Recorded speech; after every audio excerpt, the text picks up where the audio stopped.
ഇന്ത്യയുടെ മുൻ പ്രധാനമന്ത്രി ഡോക്ടർ മൻമോഹൻ സിംഗ് മരിച്ചതിന് പിന്നാലെ പ്രിയങ്ക ഗാന്ധി എംപിയുടെ ഭർത്താവും വ്യവസായിയുമായ റോബർട്ട് വാദ്രയ്ക്ക് എതിരെ ആഞ്ഞടിച്ച് ബി.ജെ.പി.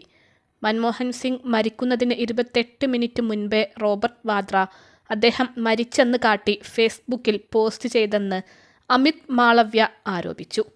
ആശുപത്രി പ്രസ്താവന പ്രകാരം മരണം സംഭവിച്ചത് 9:51 എന്നാൽ അതിനും 28 മിനിറ്റ് മുൻപേ റോബർട്ട് വാദ്ര മരണവിവരം സോഷ്യൽ മീഡിയയിലൂടെ പുറത്തുവിട്ടു. ഇത് വലിയ വിവാദമായിട്ടുണ്ട്. എങ്ങനെയാണ് ഇത് സംഭവിച്ചതെന്ന ചർച്ച കോൺഗ്രസിലും സജീവമാണ്. വീട്ടിൽ നിന്നും 8 മണിയോടെ എയിംസിൽ എത്തിച്ച മൻമോഹൻ സിംഗിന് കൃത്രിമ ശ്വാസോച്ഛ്വാസം നൽകാൻ ശ്രമിച്ചു. പക്ഷേ ഹൃദയത്തിന്റെ പ്രവർത്തനം ശരിയായില്ല. ഈ സമയം പ്രിയങ്ക ഗാന്ധി അടക്കം ആശുപത്രിയിലുണ്ടായിരുന്നു. വെന്റിലേറ്ററിൽ മാറ്റുന്നതിനും ആലോചിച്ചു. അത് പിന്നീട് വേണ്ടെന്ന് വെച്ചു. ഇതിനിടെയാണ് വാദ്രയുടെ ട്വീറ്റ് എത്തിയത്.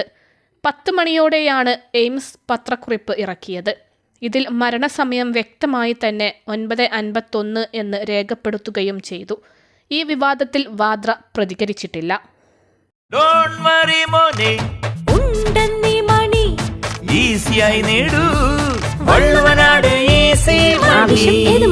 പണം ഞങ്ങൾ തരും. ഗാന്ധി കുടുംബത്തെ പതിറ്റാണ്ടുകൾ സേവിച്ചതിനുള്ള പ്രതിഫലമാണോ ഇതെന്നാണ് ബി.ജെ.പി. നേതാക്കളുടെ വിമർശനം.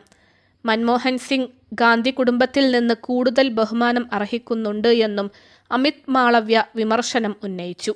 രാജ്യത്തെ സമുന്നതരായ നേതാക്കളിലൊരാളായ ഡോക്ടർ മൻമോഹൻ സിംഗിന്റെ വേർപാടിൽ ഇന്ത്യ ദുഃഖിക്കുന്നുവെന്നാണ് പ്രധാനമന്ത്രി നരേന്ദ്രമോദി അനുശോചനക്കുറിപ്പിൽ പറഞ്ഞത്. പ്രധാനമന്ത്രി എന്ന നിലയിൽ ജനങ്ങളുടെ ജീവിതം മെച്ചപ്പെടുത്താൻ അദ്ദേഹം ശ്രമിച്ചു. വർഷങ്ങളോളം നമ്മുടെ രാജ്യത്തിന്റെ സാമ്പത്തിക നയത്തിൽ വ്യക്തിമുദ്ര പതിപ്പിച്ചു. പാർലമെന്റിലെ അദ്ദേഹത്തിന്റെ ഇടപെടലുകളും ഏറെ ശ്രദ്ധേയമാണെന്ന് മോദി പറഞ്ഞു. എയിംസിൽ ചികിത്സയിലിരിക്കെ 92-ാം വയസ്സിലാണ് മൻമോഹൻ സിംഗ് വിട പറഞ്ഞത്. അധ്യാപകനായി തുടങ്ങി പ്രധാനമന്ത്രി പദം വരെ എത്തിയ മഹത് വ്യക്തിത്വമാണ് ഓർമ്മയാകുന്നത്.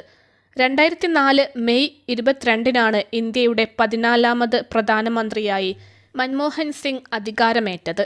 രണ്ടാമത് അധികാരമേറ്റത് 2009 മെയ് 22-നും.